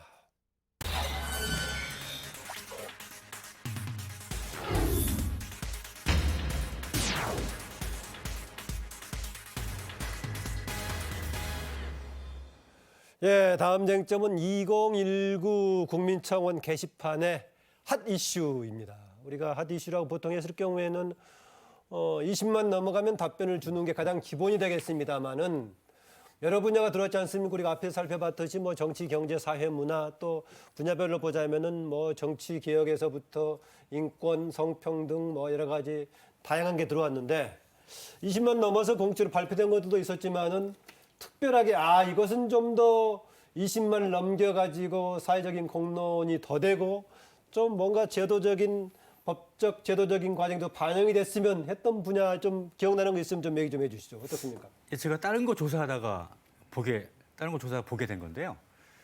대학생 그 학자금 대출 네. 무이자 학자금 대출 무이자로 하게 해주세요 이런 청원이 있더라고요. 근데 17명이 동의를 받았어요. 아하. 그리고 또 하나 또 뒤져봤더니 똑같은 내용인데 한 20몇 명었고요. 그 외에 없어요. 이거 대단히 중요한 문제인데 왜 이렇게 호응을 얻지 못했을까 좀 안타까운 점이 있었습니다. 그런 건 좀 더 호응을 해서 정책까지 이어질 수 있으면 좋지 않았을까 이렇게 생각합니다. 저도 유사한 말씀 드리고 싶은 게요. 이게 여론이라는 게 그렇습니다만은 사건, 사고, 인격화된 데 대해서는 사람들이 민감한데 제도적인 문제, 시스템적인 문제에 대해서는 어쩔 수 없지. 뭐 원래 그렇잖아. 로 되기 마련인 경우가 일수예요. 우리 뒤에 이야기 나오겠습니다. 최근에 보면은 누구법 사람 이름 붙여서 나오는 경우들이 많지 않습니까? 하나하나 보면 되게 안타까운 사고인데 그 사고에 대해서는 관심이 쫙 집중이 되는데 예컨대 뭐 올해 같은 경우에 김용균 씨로 대표되는 20대 청년 비정규직 산업 현장에서 이런 부분에 대해서는 사람들이 혀를 차면서도 뭐 원래 그런데 어쩔 수 없지. 라고 넘어가는 경우들이 많거든요. 네. 저는 이제 청와대라면은 그런 인격화된 것에 대해서 반응하는 것도 중요하지만 인격화되지 못한 정말 시스템적인 문제인데 못 들어올라오는 것을 좀 끄집어낼 필요도 있지 않나. 경우에 따라서는 고희석 기자님 말씀하셨던 22명, 뭐 108명인데 또 정치적 사안 하면 이제 시비가 붙을 테니까 네. 비정치적인 사안 중에 이런 거를 뭐 한 달에 한 번 정도는 작은 추천이지만은 우리는 의미 있다고 생각해서 답변 드립니다. 이러면 어떨까 싶어요. 예, 윤태 박태근 실장 얘기를 들으니까 개인의 SNS든 또 기사든 간에 얘기했다시피 무슨 사람과 관련된 것이 같이 들어가 있어야 관심을 더 끌긴 하는 건 분명해 보입니다. 그런데 근데 저는 여기서- 실제로는 제도적인 측면 이런 것도 좀 주목했으면 좋은 것 같습니다. 저는 여기서 더 심각하게 지적돼야 되는 부분은 뭐냐면 이런 작은 사안들이 결코 제기 안 된 게 아닙니다. 각 부처별로도 미는 창구가 있거든요. 아, 근데 기존에, 예, 문제는 다 이런 기관들이 국회 눈치 보고 있는 겁니다. 국회를 눈치 보고 있기 때문에 이런 게 처리가 안 되는 거거든요. 오늘 국회에 집중하시군요. 오늘. 아니 그게 아니라 민식이 법안도 10분 만에 본회의 통과하지 않았습니까? 아니 그거 왜 통과 못한 겁니까? 그러니까 저는 그런 부분에 있어서 분명히 우리가 이 국민청원 이전에 각 담당 기관들이 해야 될 일은 뭔가도 굉장히 저는 중요하다고 보고 있고 예. 너무 뭐 노골적인 그런 또 국민청원적 성격의 제한이 될 수는 있겠지만 우리 KTV가 정말 중요한 방송이거든요. 저는 이건 예전부터 제가 제기를 해왔던 부분이고 뭐 채널 번호 얘기하는 겁니까? 번호 좀 앞으로 당겨라 이거예요. 왜 이걸 안 하냐 이겁니다. 예, 예. 그러니까 이런 것 하나도 제대로 처리되지 않는 상황에서 무엇을 제대로 이야기할 수 있을까? 근데 제가 사실 본론으로 제기를 드리고 싶은 것은 어린이 안전법안입니다. 잠깐요. 방금 얘기했던 네. 것은 배종찬 소장이 국민청원에 올리셨습니까? 제가 올리는 KTV. 순간 바로 표가 날 것 같아가지고 예, 예. 너무 노골적이다 당신은. 그래서 지금 가명을 써서 올릴 수 있는 방법도 없고. 아니 뭐 주변 사람도 있을 거고요. 네, 추진하겠습니다. 알겠습니다. 제가 예. 대신 올리도록 하겠습니다. 그래가지고 거기다가 추신해가지고 배종찬 선생님 고정으로 좀 해주시라고. 오히려 그런 건 빠져야 됩니다. 예. 본론으로 전파난다. 마무리하시고요. 네. 근데 이게 어린이 안전법안이 왜 중요하냐면 민식이 법안 또 하준입 법안 뭐 태호 유찬이법이 있지 않습니까? 아니 스쿨존에서 왜 속도를 냅니까? 이게 웃기는 이야기거든요. 그런데 이것 자체 하나를 국회에서 통과 안 해줬는데 저는 국민청원이 왜 중요하다고 또 순기능이 있냐면 이 법안이 통과되고 난 이후에 국민청원이 또 올라왔습니다. 민식이 법안이 너무 형량이 과중하다. 아, 이게 3년에서 무기징역까지 사망한 사고에 대해서는 근데 무기징역이 너무 범위가 넓지 않느냐. 이건 또 법적으로는 그만한 또 안전장치가 있긴 국회의원 하더라고요. 중에서 그런 문제 제기한 사람이 있었습니다. 있습니다. 예. 그런데 저는 그래서 국민청원이 좋은 것이라는 게 또 누군가는 문제 제기를 또 할 수 있다는 거예요. 네, 예. 그런 점에서 무엇보다도 주목하게 됐던 것이 어린이 안전법안이었습니다. 아, 안전법안이었다. 그건 성과까지 거뒀고요. 네. 김남욱 변호사님. 네, 아무래도 이 청원 게시판이 제도적으로 개선이 이루어지는 것은 많은 국민들의 공감과 분노가 이어질 때였던 것 같습니다. 네. 저는 이제 생각이 나는 것은 조두순이 출소했을 때 피해 아동과 같은 지역에서 또 거주하게 되는 그 문제. 사실은 많은 뭐 형법학자들이나 교정학을 공부하시는 분들도 이런 부분을 고민하지 못했는데 국민들의 입장에서는 당장에 직면하는 문제니까 왜 이런 문제를 지적하지 못했냐라고 하면서 이 청와대 청원 게시판을 통해서 문제 제기했고 그 부분에 대해서 국회 차원에서 논의가 이어졌던 이런 사건들 전 주목하게 됐고요. 네. 또 2018년도였죠. 군 복무를 하다가 휴가를 나온 그 윤창호 상병. 윤창호 상병이 안타깝게 음주운전으로 사고가 났는데 과거에는 합의만 되면 또 틀은 어떤 교통사고와 관련된 다른 어떤 처벌 전례가 없었다라고 한다면 집행유예로 그냥 이렇게 풀려나는 경우가 많았기 때문에 이거 자체에 대해서 사회의 어떤 사회적인 어떤 관심과 단순하게 어떤 형벌을 올리는 것만 중요한 것이 아니라 음주운전과 관련된 부분에 있어서 우리가 더 조심해야 된다라는 그런 어떤 공론화를 가져왔고 그래서 음주운전 처벌 수위만 올라간 것이 아니라 음주운전 처벌과 관련된 단속 기준까지 굉장히 엄격화된 이런 것들이 굉장히 조금 사회적으로 지난 2년간 주목할 만한 청원이었던 것 같습니다. 네. 하나만 소개해서 아쉬운 게 있다면 또 얘기해서 괜찮습니다. 아쉬운 것은 그러니까 이제 배종찬 수장님 처음 말씀하셨던 대로 이게 국회가 제대로 돌아갔으면 한 절반쯤은 없어도 되는 청원들이 절반쯤은 돼요, 그죠? 뭐 사회가 다 잘 돌아가면 아예 없죠. 그래서 이게 되게 청원들을 보면 아주 큰 게, 그러니까 비정치적인 사안 보면 큰 게 세 가지인데요. 예. 그러니까 입법이 필요한 부분이 있고 또 하나는 꼭 잡아주세요, 꼭 처벌해주세요. 예. 그 다음이 엄벌에 처해해 주세요라는 부분이에요. 형량이 너무 약하다. 근데 그것이 이제 그것 때문에 더 형이 강화되고 이런 것도 있는데 저는 전문가가 아니라서 모릅니다만 지금까지의 형량이 나름대로 이유가 있어서 이유에서 그렇게 정해져 있을 텐데 그런 아주 폭발적인 여론 때문에 자꾸 강화되는 것 같거든요. 네. 이게 과연 바람직한 것인가? 그 부분에서 청와대가 그런 여론을 전달하는 과정에서 좀 중심을 잡아줄 필요도 있지 않나 그런 생각을 좀 해봅니다. 예, 국민청원을 통해서 이슈가 된 이후에 실제 이제 법안으로까지 제도화까지 연결된 경우가 있었습니다. 어떤 것들이 있었는지 확인해 보겠습니다. 지난 그 고성 속초 산불 이후에 많은 국민들이 당시에 헌신했던 소방공무원 국가직 전환을 요구했는데요. 그 38만여 명의 동의를 얻었는데 2020년부터 이제 20년 4월부터 내년 4월부터 지방직 소방공무원이었던 국가직으로 전환하기로 이제 결정이 됐죠. 또 아까 우리 그 김남욱 변호사가 얘기했던 2018년 10월에 시작한 음주운전 처벌 강화에 달한 청원, 윤창호법으로 불리면서 특정범죄 가중처벌 등에 관한 법률 또 도로교통법 개정안 같이 시행으로 이어졌습니다. 다 뭐 워낙 주목했기 때문에 우리 이제 패널들 얘기 중에 나왔던 대목들입니다. 스쿨존 교통사고 처벌 강화에 달한 청원 민식이법으로 불렸었죠. 최근 법안이 국회 본회의를 통과했습니다. 여야 간의 갈등 중에서도 이것은 통과해야 된다는 목소리가 모아져 가지고 통과했습니다.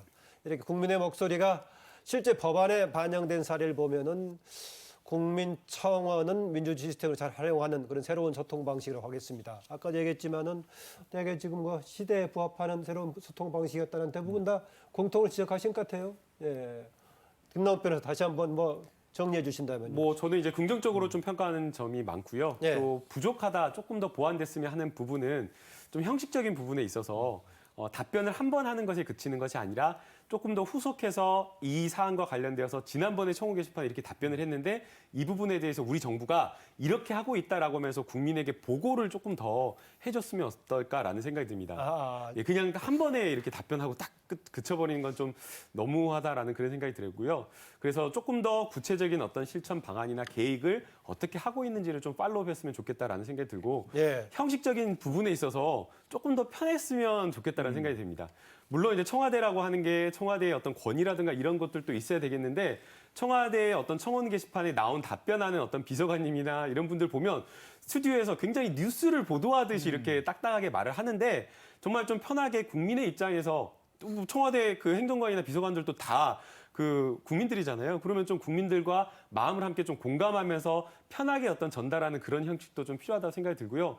또 사안에 따라서는 깜짝 좀 대통령이 좀 등장을 하셔가지고 네. 국민들과 또 뭐 이야기를 하듯이 정말 뭐가 문제인지를 직접 이것은 그냥 게시판으로 인터넷으로 듣는 게 아니라 정말 국민들을 모시고 청와대로 초청을 해가지고 그 현안을 가지고 좀 이야기를 해보는 그런 형식의 방법도 다양하게 조금 도입해보면 좋지 않을까 생각해 봅니다. 네. 짧게 한 말씀 네. 짧게만 좀 추가를 드리고 싶은 게 국민청원을 계속해서 뭐 관련된 여론도 탐색을 하게 볼 수밖에 없었는데 이게 인터페이스 자체도 홈페이지상에 거의 변화가 없어요. 그러니까 요즘 젊은 세대들이 이게 어떤 인터페이스냐에 따라서 유저 프렌들리하다 그러거든요. 이용자 좀 친화적으로 만들 필요가 있는데 제가 결정적으로는 조직을 좀 더 강화해야 될 것 같아요. 국민청원 이게 팀제가 아니라 적어도 한 비서관 제도로 비서관 정도의 직제로 확대를 해가지고 이 부분을 좀 강화한다면 조금 전에 이야기했던 좀 형식적이고 관료적인 포맷에서 벗어날 수 있지 않을까. 훨씬 더 과거에는 시민사회 수석실에서 일정에 그걸 담당하고 했었는데 지금은 이제 디지털 소통센터에서 담당하는데 김남욱 변호사님 말씀하신 거에 대해서 제가 그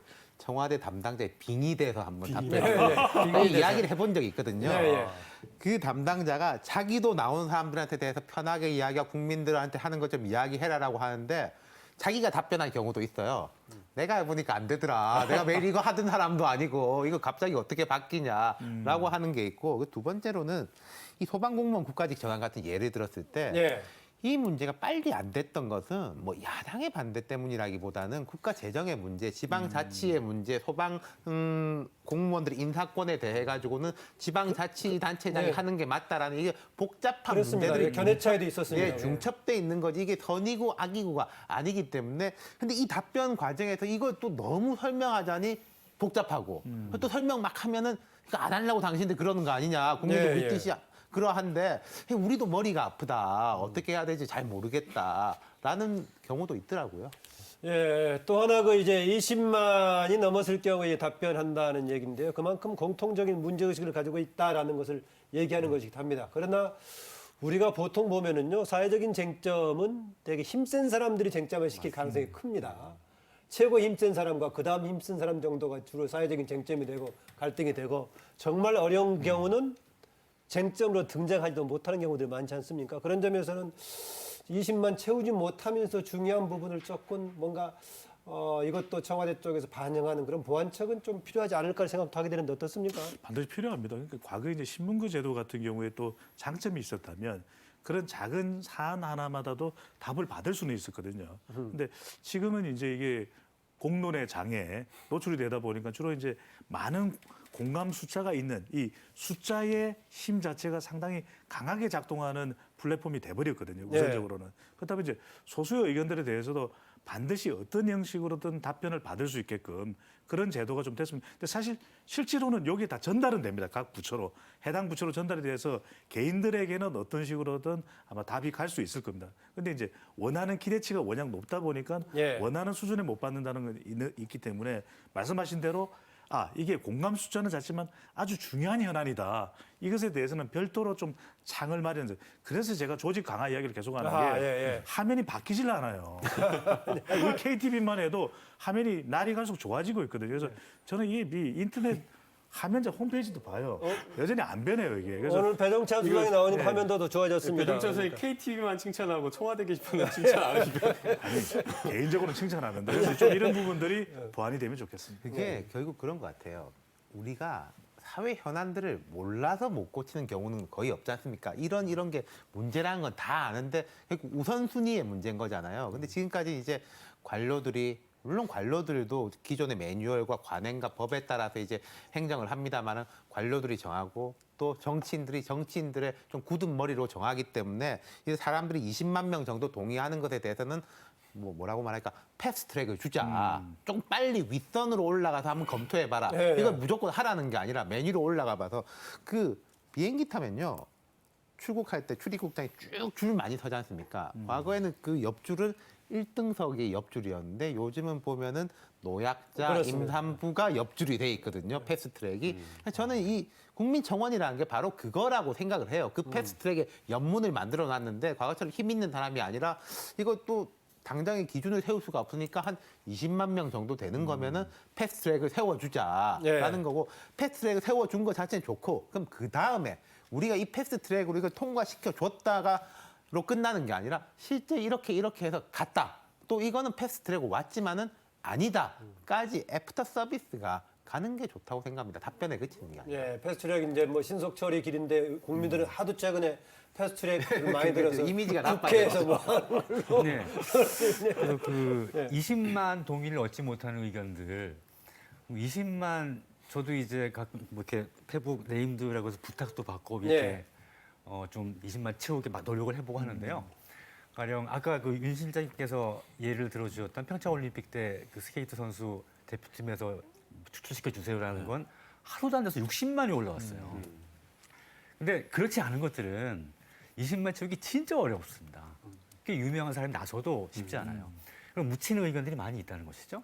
우리 개별적으로 다 전달은 되겠지만 이슈화가 되는 것이 중요한데 그래서 어떤 이걸 청와대가 할 거냐 KTV가 할 거냐 이게 문제가 되는데 제 생각에는 한 100명이나 1000명 정도의 뭐 옴부즈맨 같은 자원봉사 그룹을 해서 이렇게 모니터를 해서 요건 좀 20만에 안 적어도 좀 공론화시킬 필요가 있겠다. 언급을 해줄 필요가 있겠다.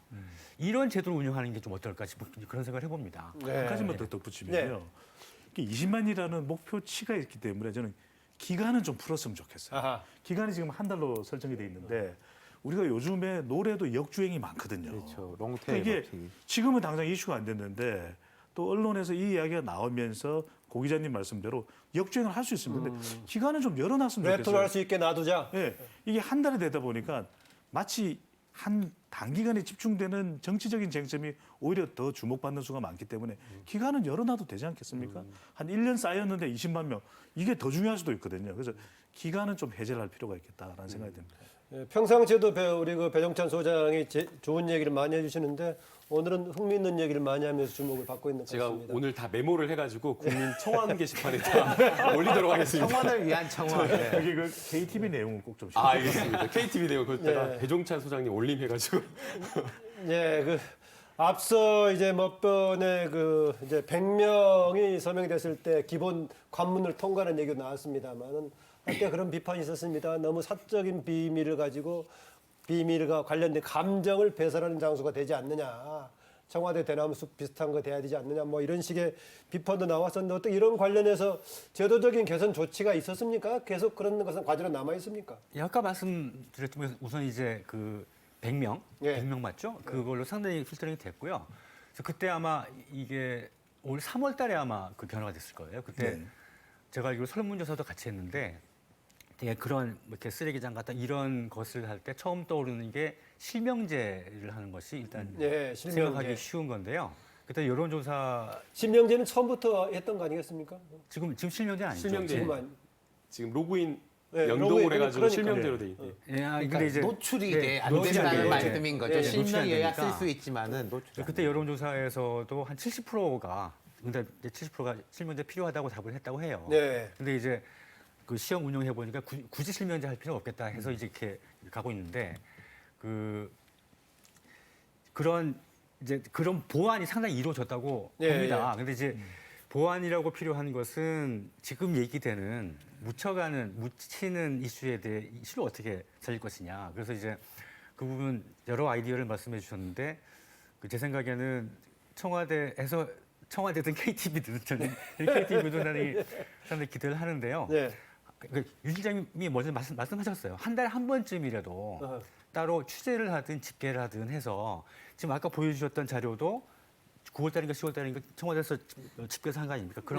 그런 작업, 미니멀한 작업을 한 매달이나 두어 달에 한 번씩 해서 이 기간 동안에 어떤 이슈가 들어와서 어떤 이슈가 뭐 올라갔고 다음에 파묻힌 이슈 중에 중요하다고 된 거 뭐고 이런 걸 좀 정리해서 브리핑하는 그런 거라도 좀 하면 이런 이제 공론화될 이슈들이 골고루 좀 공유되지 않을까 그런 생각을 해봅니다. 근데 뭐 대나무 숲이라고 해서 많이 비판만 하고 있는데 저는 또 한편으로 긍정적으로 보는 것이 이게 이제 개인 로그인 인증을 해야 됩니다. 네. 이름이 이제 게시판에 직접적으로 노출이 되는 건 아닌데 SNS에서 100명의 사전 동의를 얻어서 이제 한 달 동안에 얼마만큼 청원이 되느냐 20만 명 이 기준이 있는데 근데 저는 이 기준은 좀 기간은 풀었으면 좋겠는데 그래야 계속해서 이 내용이 이제 네. 공개될 수도 있고 근데 무작정 배설하는 게 아닙니다. 이게 왜 좋으냐 하면은 여기에 올라가 있는 내용 중에서 어떤 것은 또 2차적으로 또 걸러지는 것이거든요. 언론에서 또 주목하는 것이 재소환됩니다.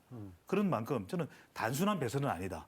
그래도 몰랐던 내용들을 다 꺼내놓을 수 있기 때문에 이것 자체가 한 번 더 주목받을 수 있던 기회를 가진다는 점에서는 저는 매우 의미가 있다고 볼 수가 이게 있습니다. 제가 재밌게 생각하는 게요. 20만 청원이라는 게 우리 현대사에 약간 유구한 전통하고 맥이 닿는 게 있어요. 100만 서명 운동 이런 거 있지 않습니까? 뭐뭐뭐 추진 100만 서명 운동, 뭐뭐뭐 퇴진 100만 서명 운동 이런 것도 있고 옛날에 이제 100만 년 만에 만났다 이런 그렇죠. 말도 또 헛소문이었습니다만은 2002년 월드컵 당시에 뭐 500만 명이 서명해서 피파에 청원하면 재경기를 한다. 뭐 올림픽 때만 되면 이제 그런 이제 소문들이 돌고 막 그러지 않습니까? 그런 유구한 전통, 민심이 모이면은 뭐가 된다라는 그 전통하고 좀 맥이 다 있는 게 분명히 있긴 있어요. 예. 예, 쟁점 토론 오늘은 이제 국민청원으로 본 2019년 2019 대한민국이라는 주제로 말씀을 나누고 있는데요. 쟁점 토론은 유튜브와 또 페이스북 라이브를 통해서도 같이 생방송을 하고 있습니다. 여기 의견 남겨주신 분들을 잠깐 그 의견 살펴보고 토론 이어가겠습니다. 예, 용희님의 의견입니다. 어디 토지에 나왔던 거 이름하고 같은 아이디를 쓰시는지 본명인지 모르겠습니다만 국민과 정부 사이에 진짜 소통 창구가 생긴 것 같아요. 윤창호법, 민식이법 같은 민생 법안이 그나마 국회에서 빠르게 처리될 수 있었던 이유가 국민청원의 힘이라고 봅니다. 라는 의견이었고요. 다음은 은짱님 맞죠? 은짱님의 의견입니다. 국민청원이 국민들의 목소리를 대변해 줄 뿐만 아니라 언론의 역할도 같이 하는 것 같아서 앞으로도 더 발전시켜 나갔으면 합니다. 아까 이 부분은 아까 우리 김동욱 변호사가 오히려 중간에 언론이 거치면 왜곡될 소지를 없선 바로 직접 참여, 직접 표시에 장점이 있었던 그런 의견과 비슷한 것 같습니다. 폴리님의 의견입니다. 아무래도 젊은 사람들이 많이 이용하다 보니까 젊은 층의 의견들이 많이 반영된 것 같아요. 모든 국민이 이용할 수 있는 제도인 만큼 모든 연령이 참여할 수 있도록 조금 더 배려해주면 좋겠습니다. 라는 의견인데요. 다른 넘어가기 전에요. 김남욱 변호사, 네. 아까 이제 그 참여 무대가 아까 광장의 참여를 기준으로 해가지고 젊은이들의 참여가 상대적으로 약하다라고 일부에서 평가하지만 그렇지 않다라는 사례를 들었는데 이런 방식에도 지금 조금 나이가 드신 분들의 참여할 수 있는 배려를 했으면 하는 건데 뭘 생각할 수 있을까요? 네, 저도 방금 그 이야기 댓글 이렇게 문자 보내신 분 의견을 듣고 인터페이스나 이런 부분에 있어서 예. 50대, 60대나 어르신들이 조금 더 사용할 수 있게 조금 더 편하게 좀 바뀌어야 된다는 좀 생각이 들었습니다. 예. 사실은 이게 인터페이스 좀 들어가 보면 처음에 접하신 분들은 이 청원 게시판을 어떻게 좀 이용해야 되는지 조금 지금 어르신들이 예. 인터페이스란 말이 무슨 말인지 설명 좀 해주세요. 이 화면 초기 화면이나 형식이나 이런 어떤 포맷 같은 거 이런 예. 걸 인터페이스라고 하는데 이런 부분에 있어서 조금 덜 이렇게 그 친화적이다라고 생각이 들고요. 그리고 사실 이게 조금만 더 단순하고 간편하게 알려주면 사실은 50대, 60대, 70대 오히려 더 많이 쓰시거든요. 저희 예. 부모님도 70대 다 되셨는데 저보다 유튜브나 이런 SNS 더 활발하게 하시고 여러 가지 것들을 많이 하시기 때문에 그런 부분에 있어서 조금 더 접근성을 높이는 방향으로 좀 가는 게 좋지 않을까 좀 생각이 듭니다. 예, 혹시 뭐 보충할 의견 주실 분 있으면 하시고요. 이게 이제 지역별로 예. 이제 어르신분들이 가는 센터가 있거든요. 저는 그게 아주 대형 화면으로 이렇게 똑똑똑똑 눌러서 또 청원을 입력하실 수 있게 하거나 그 장에서 좀 더 자세하게 소개를 하거나 아니면 현장 청원 그래서 이 국민청원 관계자가 한 번씩 지역을 옮겨다니면서 상징적으로라도 의견을 수렴하는 그런 방법도 거쳤으면 좋겠죠. 우리가 지금 AI 하지 않습니까? 그러면은 음성 인식으로도 좀 자판을 두드리시기 힘드시니까 마음껏 이야기하시죠. 이거 뭐 이 나라가 어떻게 돌아가려고 이러는 거예요. 그런 거 하면서 사투리까지도 다 이게 인식 가능하도록 해서 말씀을 한 5분 하셨는데 글자화돼서 올라갈 수 있도록 그걸 할 수 있는 것이죠. 네, 오늘 배용찬 수석 아이디어라든가 상당히 분위기가 좋습니다. 예. 쟁점 토론 계속해서 다음 쟁점으로 넘어가겠습니다.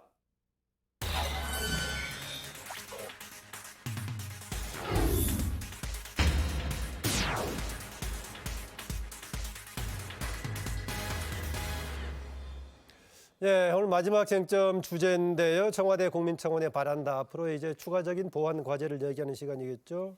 윤태곤 시장님, 제가 계속해서 배통찬 그 소장 칭찬만 해서 그런데 뭐 평상시 윤태곤 실장 좋은 얘기 많이 주시니까 아까 얘기 나왔다시피 일단 그동안에 나왔던 여러 가지 비속어라든가 본인의 감정 배설하는 부분은 개선됐고 또 거기에 임하는 우리의 그 이용자들도 그런 자세의 전환이 같이 되면서 변화해 가고 있는 과정이죠. 그렇죠. 그러니까 아까 이제 실명제에서 예.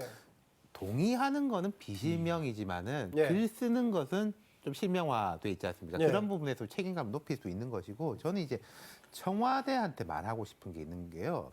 이제 문재인 대통령 임기도 중반을 훌쩍 넘었지 않습니까? 이 국민청원 시스템에 대해서도 영속성을 생각할 때가 됐다고 생각해요. 다음 정권 예, 물론 예. 뭐 여당이 정권 재창출을 할지 야당이 이제 정권 탈환을 할지 뭐 모르겠습니다만 두고 봐야 아는 일입니다만은 예. 다음 정권에서도 이게 계속 갈 수 있는 제도로서의 국민청원 쪽으로 갈 수 있는 방안을 조금 생각해야 될 때가 됐다. 그런 네. 면에서 볼 때 아까 배종찬 소장님이 말씀하신 이제 어르신들이 직접 쓸 수 있는 거 그리고 좀 보수적 유권자들이 볼 때도 뭐 여기 그냥 여당판이네가 아니라 우리도 들어가서 쓸 수 있네라는 식의 것들을 조금 더 의도적으로 만들 때가 됐다. 네. 지금 우리 사실 국민청원이라는 게요. 오바마 행정부에서 그렇죠. 만든 We the People이라는 이제 청원 백악관 게시판 사이트를 조금 벤치마킹한 게 있거든요. 근데 지금 보면은 트럼프 행정부에서도 We the People이 있어요. 물론 옛날에 오바마 행정부 때는 좀 이렇게 올라오면 대통령이 직접 나서서 막 이렇게 하고 하는 것처럼 힘을 주지는 않습니다만은 그대로 가지고 있는 거거든요. 이건 물론 뭐 야당한테도 제가 당부하고 싶은 이야기입니다만은 청와대에서도 이걸 영속성을 가질 수 있는 방안에 대해서 고민할 때가 된 것 같습니다. 그러려면 인력같이 보면 지금도 사실 제가 이제 이거 말씀을 듣고서 알아보니까 예. 몇 명에서 담당하냐 물어봤더니 절대 얘기하지 말아달라고 그럴 정도로 좀 굉장히 적은 인원이 네. 온갖 일을 다 하면서 지금 그 윤 소장님 뒤에 배경 보이는 저게 국민과의 대화 답변을 올려놓은 사이트인데요. 네. 제가 300명 답변 그 패널 참여했던 300명 답변 질문에 대한 답변을 정리해서 올려놓은 사이트 화면이에요. 이것도 그 저기 아세안 정상회담이 벌어지는 와중에 예. 청와대 몽땅 붙어서 답변을 올린 거고 지금 16,000명 또 온라인 받은 답변 정리도 하고 있거든요. 그런 거 못당한다 하는 분들이 이것도 이제 하는데 윤 소장님 말씀대로 영속성을 염두에 둔 제도화 시킬 필요가 전 진짜 있다고 생각합니다. 그 뭐 청와대가 아니라 KTV가 아니라 일시적인 것이지만 그 다음 뭐 야당도 오케이를 해야 되겠지만 지금 이미 국민 지금 시청자 의견에서 보듯이 국민들의 이 청와대 대한 만족도는 꽤 이미 자리를 잡았다고 생각을 합니다. 그러면 뭐 인력을 더 배치하든지 기구를 좀 더 확대를 하든지 해서 이걸 좀 더 탄탄하게 길게 끌고 갈 수 있는 또 조직적이고 효과적으로 그런 고민을 진짜로 해야 될 때라고 생각합니다. 예. 아까 앞서 나왔던 것 중에는 역시 이제 아까 영속성을 얘기했는데 문재인 정부만의 뭔가 특장의 상품이 아니라 바로 그렇죠. 장기적- 대한민국 예. 청와대 이제 상품이 될 수 있게 만들어야죠. 예. 그게 또 맞물려 있다면 역시 앞에 나왔던 정치 개혁 관련 의제 또 정치 주제가 청와대 게시판에 나왔다라는 것인데 원래 취지는 모든 주제 상관없이 국민들이 생각하는 바를 청원할 수 있도록 하는 거 아니겠습니까? 그랬을 때 이런 문제, 이른바 여야 또는 보수 진보가 세력 대결하는 무대로 되는 부분에 대한 좀 어떤 거 그대로 두는 것도 뭐 불가피한가랄까요? 아니면 뭔가 조금 다른 개선 방안이 필요하다고 보세요. 어떻습니까? 저는 방법이 있다고 보는데 예. 이게 우리가 히트 상품인데 베스트셀러가 되는 것보다는 저는 스테디셀러가 되는 게 더 중요하다. 계속해서 개선해 나가면 되는 거거든요. 왜냐하면 다듬어서 더 좋아지면 되잖아요. 근데 저는 먼저 이게 우리가 개념 자체를 조금 변화시킬 필요가 있다. 왜냐하면 지금까지는 주로 답변을 준다. 또 이 사이트 내에서 이제 공감대 쪽이었는데 저는 성격 자체를 우리가 판정을 내리는 게 속은 후련해요. 하지만 뒤끝이 오래 남잖아요. 그래서 저는 법에서도 더 중요한 것이 갈등이 있을 때는 항상 중재가 중요합니다. 그래서 저는 중재적 기능을 더 강화했으면 좋겠어요. 아하. 국민청원은 말 그대로 이해관계가 다른 사람들이 관련돼 있을 수 있기 때문에 뭔가 판정을 내려서 당신이 옳다 그러다 쪽보다도 정부의 기능은 그렇잖아요. 좀 더 중대의 기능을 가져가는 것. 두 번째, 정치적인 사안에 대해서는 저는 통합적 의미를 좀 많이 부여할 필요가 있을 아하. 것 같습니다. 그래서 이게 지금 영속적으로 가져가는 방법 중에 하나가 저는 1년에 하루를 국민청원의 날로 정했으면 좋겠어요. 아하. 이때는 이제 통합을 생각하는 거죠. 정말 많은 청원들이 있었는데 김남욱 변호사가 지금 적고 있습니다. 네. 지금. 지금 다 적고 있는데 너무 많아서 제가 볼 때는 다시 보기를 김남국 변호사가 성공하는 이유가 적자 생존이에요. 자, 그래서 저는 무엇보다도 이런 통합 이렇게 되면은 이게 오래 갈 수 있다라고 생각이 됩니다. 예. 그 청와대 청원 개편 때 예. 또 그 뒤에 답변 경향도 그런데요. 청와대에서 하지 않는 것, 정부에서 하지 않는 것은 좀 무성의하게 답변을 할 수밖에 없으니 양해해 주시라라는 것을 미리 고지도 하고 이렇게 하고 있습니다. 그런데 그러면 이제 여기서 답을 이건 국회 가서 물어보시라, 어디 가서 물어보시라 이렇게 뭐 분배도 하는 그런 중조도 하고 분배도 하고 그런 기능을 하려고 하는데 그게 가령 청와대에서 국회에 물어보려고 해서 국회에 물어봐야지 이렇게 잘 안 될 거란 말이죠.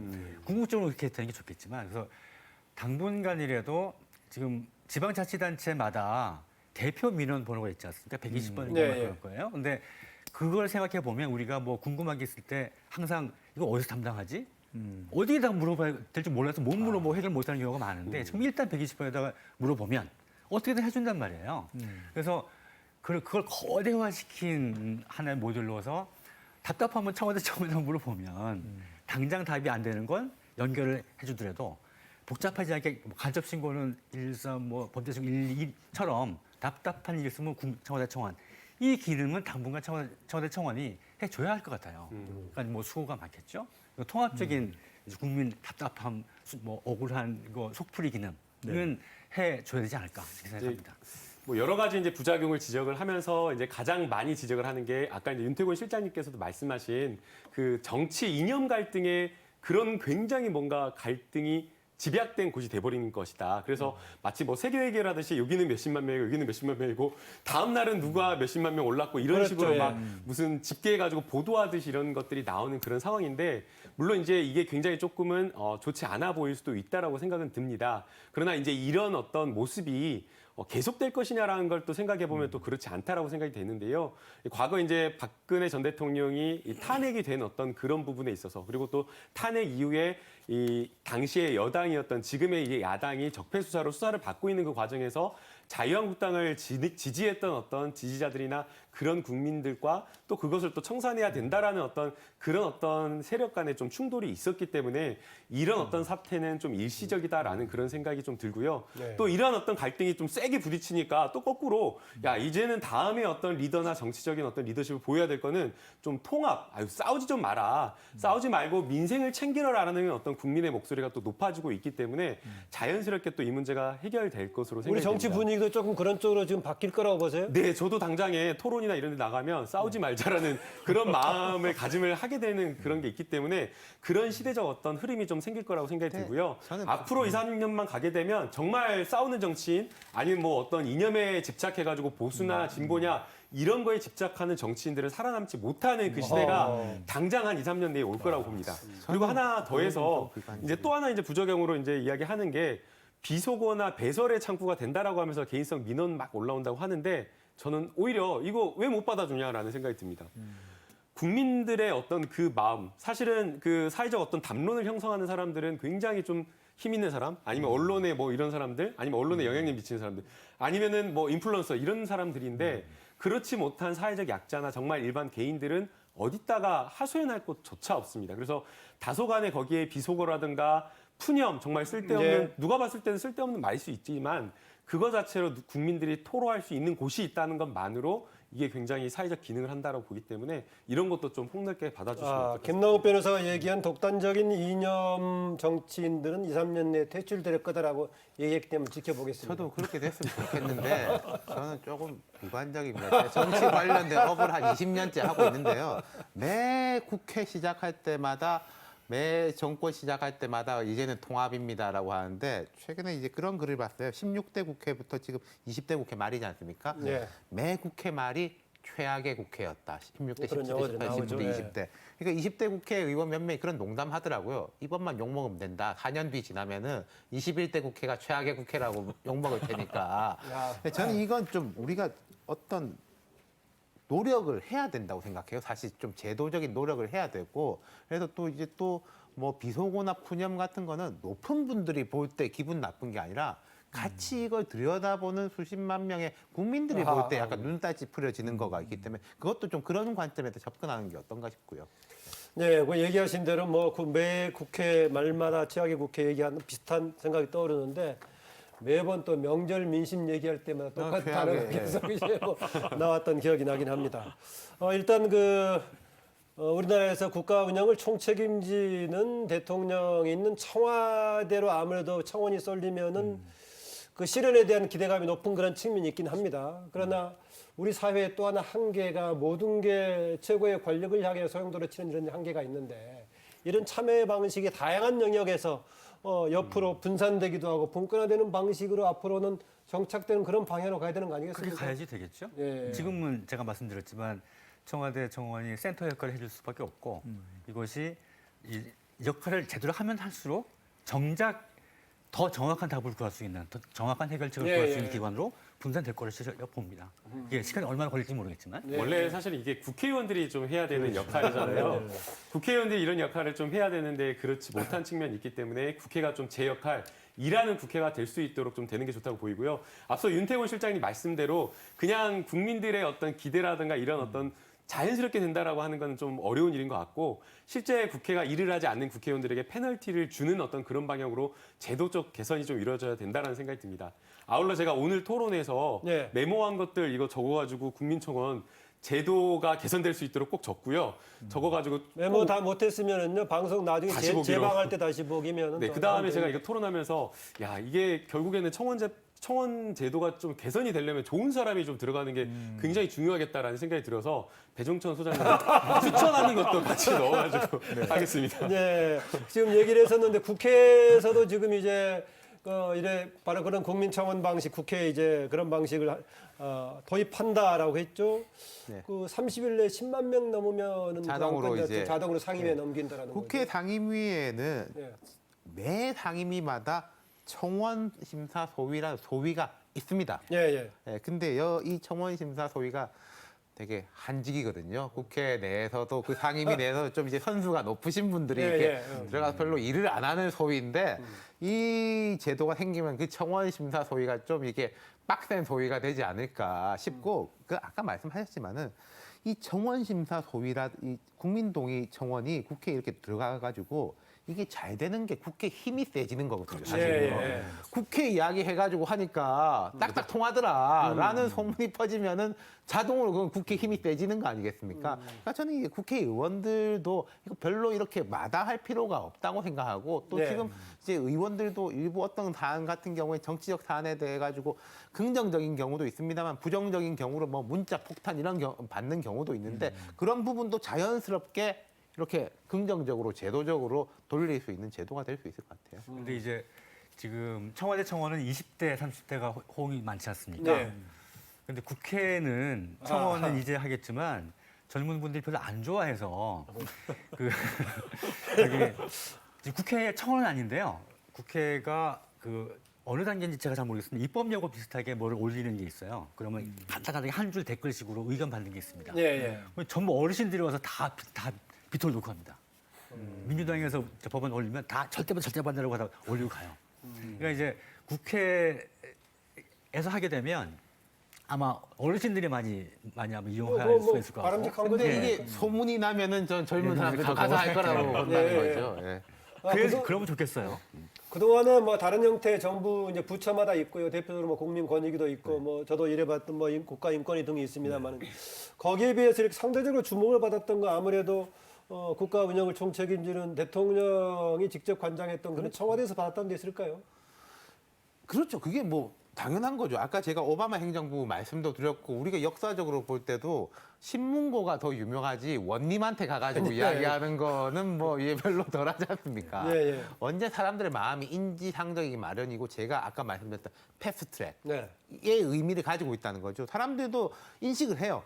세상에 많은 문제가 있고 너무 복잡한데 어떤 걸 조금 우선적으로 올려주기를 원한다. 라면서 이제 청원을 하는 건데 그러기 위해서는 청와대 청원이 제일 효과적이고 그러니까 이 딜레마적인 게 있는데 청와대 청원이 효과적일수록 다른 부처의 청원이 이게 힘이 빠지는 게 있는데 그건 고 기자님 말씀하신 대로 단기적으로는 청와대 청원이 이걸 이제 나눠주는 허브 역할을 하고 예. 그다음 중기적으로는 국회 청원 올라오는 것처럼 딴 데 가니까 오히려 더 빨리 통하더라. 오히려 부처에 이야기하니까 바로바로 통하더라. 청와대 내려오는 것보다 그럼 해결된 문제일 것 같아요. 이 부분이 굉장히 중요한 거예요. 그러니까 왜 사람들이 국민청원에 열광했을까? 이게 대박 상품이 된 데는 정말 우픈 현실인 거죠. 왜 감시 기능 있는 감사원이 왜 제 기능 못했습니까? 왜 국민들의 권익을 신장시켜 줄 수 있는 국민권익위원회가 왜 제 기능 못했습니까? 눈치 보는 거거든요. 그렇기 때문에 직접 민주주의 형태로 갈 수밖에 없었다라고 하는 사실. 근데 이 기능이 아직까지는 필요한 것 같아요. 왜? 대의민주주의가 제대로 작동하지 못하고 있기 때문에. 근데 반드시 보완은 필요합니다. 국민청원의 부작용도 있었죠. 이건 보완되겠는데. 또 하나는 이제 세상은 바뀌고 있습니다. AI. 그러니까 이런 국민들의 목소리를 우리가 꼭 물어봐야 되나요? 국민들이 이야기를 해야 되나요? 정부가 빅데이터로 먼저 할 수 있습니다. 빅데이터로 먼저 데이터 3법만 통과되면 빅데이터로 먼저 알아서 국가가 먼저 선제적으로 처리해 줄 수 있는 겁니다. 어린이 안전법안이 이렇게 문제가 되고 있어 블로그에서 트위터에서 인스타그램에서 이야기되고 있구나 유튜브에서 왜 이거 처리 못 해줍니까? 또 지금 마지막 배종찬 소장 얘기를 들으면은 뭐 이제 장기적으로는 분권하고 현장화 돼야 된다고 얘기하는데 오히려 빅브라더 쪽을 얘기하시는 건가요? 아닙니다. 여기에 또 현장화도 추가돼야 됩니다. 왜? 추가돼야 된다. 현장의 목소리가 또 가려지는 수가 있거든요. 왜 그들은 인스타그램으로도 잘 접촉도 못하고 블로그, 트위터 잘 이용 못할 수 있어요. 트위터야 트럼프 대통령이 가장 잘 이용하는 거니까. 그러면 이 현장에 직접 나가는 현장 목민관도 반드시 필요한 것이죠. 네. 어촌, 저 산골에 누가 갈 겁니까? 가서 그분들의 민원까지도 들어줘야 된다는 거죠. 어떤 면에서 보면 이게 이제 청원 방식뿐만이 아니라 사실상은 다른 기능도 같이 현장화 분권화가 돼야 이것도 같이 맞물려서 실효성을 거둘 수 있지 않겠어요? 네, 그래서 다양한 시도가 좀 이루어져야 되지 않나라는 그런 생각이 듭니다. 단순하게 그냥 온라인 게시판을 활짝 열어놨다라고 해서 청원이 다 됐다, 뭐 소통하고 있다라고 좀 말하기 어렵다고 생각이 들고요. 이 온라인 게시판으로 충분하게 담아내지 못하는 그런 어떤 국민 여론도 있을 것으로 생각이 되고 또 무엇보다 이게 나중에 문제가 생기고 나서 터지고 나서 사건 사고가 일어난 다음에 이렇게 제도적으로 하는 것보다는 먼저 뭐 배종찬 선생님 방금 AI 말씀해 주셨는데 먼저 조금 국민들이 체감하는 문제점을 먼저 발견해서 국회라든가 청와대라든가 이런 것들을 제도적 어떤 개선 방안을 논의해서 해결하는 것들이 좀 필요하지 않나라는 생각이 듭니다. 예, 오늘 마무리할 것 같은데요. 오늘 주제는 뭐 이제 국민청원으로 본 2019 대한민국이었는데 청원에 있어서 앞으로 추가적으로 보완해야 될 과제까지 얘기했습니다. 청원으로 통해 본 대한민국이니까 마무리는 두 가지를 같이 뭐 참고하셔서 얘기해도 됩니다. 윤태권 실장이 앞으로 2020에 정말 해야 될 우리 청원 차원이 될 정도로 우리 사회가 주목해야 될 과제를 얘기해도 괜찮고요. 청원 방식에서의 뭔가 보완도 괜찮고 그런 걸 포함해서 마무리 발언 한 4, 50초씩 부탁을 드리겠습니다. 윤태권 실장 꺼내주면 먼저 하시죠. 예. 저는 아까 말씀드린 것처럼 사건 사고도 중요하지만은 우리한테 만연에 대해서 너무 익숙한 것들이 오히려 청원을 통해서 올라오길 바랍니다. 그 비정규직 노동자의 문제, 현장에서 산업재해라고 인정받지도 못하는 산업재해 문제들은 너무 익숙해서 안 올라오거든요. 2020년은 그런 게 올라오는 한 해가 됐으면 좋겠습니다. 예, 그건 청원뿐만이 아니라 우리 사회적으로도 공론화시키는 그렇죠. 해결 과제가 돼야 되겠죠. 예. 어떻습니까? 김남욱 변호사. 네, 좀 저는 청원 방식을 좀 다양화했으면 좋겠다는 생각이 드는데요. 온라인 청원이 굉장히 사회적으로 중요한 기능하고 있는데 또 역시나 전통적인 만나는 게 저는 중요하다고 생각이 됩니다. 온라인 청원에서 답변할 때 그냥 단순하게 스튜디오에서 뉴스 형식으로 막 이렇게 이야기하는 것에 그치지 말고 정말 국민들을 청와대로 초청해가지고 모셔가지고 이야기를 직접 듣는 그런 좀 자리를 그런 기회를 좀 많이 가졌으면 좋겠습니다. 네, 고일석 기자. 지금까지는 다 본질적인 부분들 많이 말씀하셨는데 아까 김남욱 변호사가 좀 부정적인 측면으로 지적하신 어떤 정쟁 부분도 저는 바람직하다고 봅니다. 예를 들어서 그 정당 간의 해산 청원 이 보면 자유한국당 청원이 그때가 막 패스트트랙 국면이었을 것 같아요. 4월 달인데 올라오니까 막 20만 올라가니까 이제 그 자유한국당 지지자들이 바로 또 더불어민주당 청원에서 또 두 개 같이 취급했고 그다음에 조국 장관 관련 뭐 임명 반대, 임명 찬성도 한쪽이 올라가니까 한쪽이 경쟁적으로 붙었단 말이에요.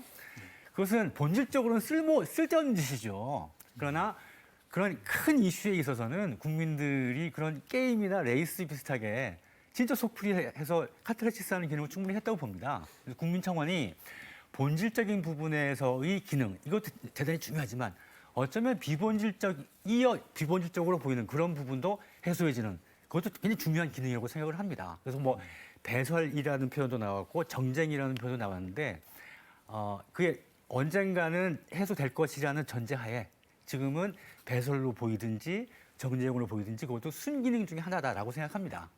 예. 배종찬 소장. 네, 배종찬 소장의 핵심 청원이 뭔지는 아시죠? K. 네, 저는 뭐 청와대의 날개만으로 날 수 없기 때문에 다른 날개, 공적 기능이 제 역할을 반드시 충분히 했으면 좋겠습니다. 네. 오늘 쟁점 토론 네 분 고맙습니다. 예, 고맙습니다. 감사합니다. 네, 2019년 한국사회를 보고 교수들이 뽑은 사자성어 공명지조. 어떤 분은 뭐 꼭 이렇게 연말에 우리말이 아닌 중국의 고사를 빌려와야 되느냐라는 지적이 좀 있기도 합니다. 생각의 부분이기도 한데 어쨌든 간에 공동체가 함께 협력해서 가야 한다는 걸 강조한 것 같습니다. 서로 반목하기만을 하는 이런 걸 꼬집었던 건데요. 아직 이제 2019년 며칠밖에 안 남았습니다. 지난 1년을 성취할 때일 것 같습니다. 해 마무리를 좀 잘해야겠죠. 내년에도 국민청원을 통해서 우리의 분노와 또 공감의 메시지가 공론장에 모일 겁니다. 얘기 나왔지만 국민청원은 이런 소통을 하면서 어느 쪽이 뭐 옳고 그르냐만 꼭 판단하는 것이 아니라 공동으로 합의를 모색해가는 중재의 마당이 돼야 된다는 그런 우리 패널들의 의견도 한번 상당히 긍정적으로 고민해 볼 부분이 아닌가 그렇습니다. 올 한 해 쟁점 토론 시청해주신 여러분 정말 감사합니다. 내년은 더욱더 성숙한 토론회 장으로 거듭나는 모습을 보여드리기 위해서 노력하겠습니다. 안녕히 계십시오. 다시 고맙습니다.